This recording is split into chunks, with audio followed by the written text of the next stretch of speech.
welcome back, new brand video. In this video I'm going to be showing you how to fix night mode not working after update iOS 17.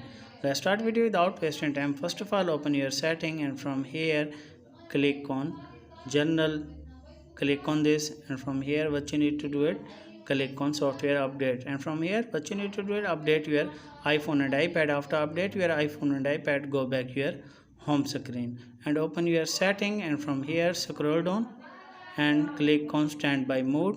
Click on this, and from here you make sure that turn on all toggles. If the toggle turn off, what you need to do it, turn on this toggle standby mode and turn on this toggle night mode. If the toggle turn off, what you need to do it, turn on this toggle, and after that go back your home screen and open your setting, and from here scroll down and click on general, and from here scroll down and click on shutdown and slide to power off, and after a few minutes you have turn it on. And after that, I hope your problem will be fixed.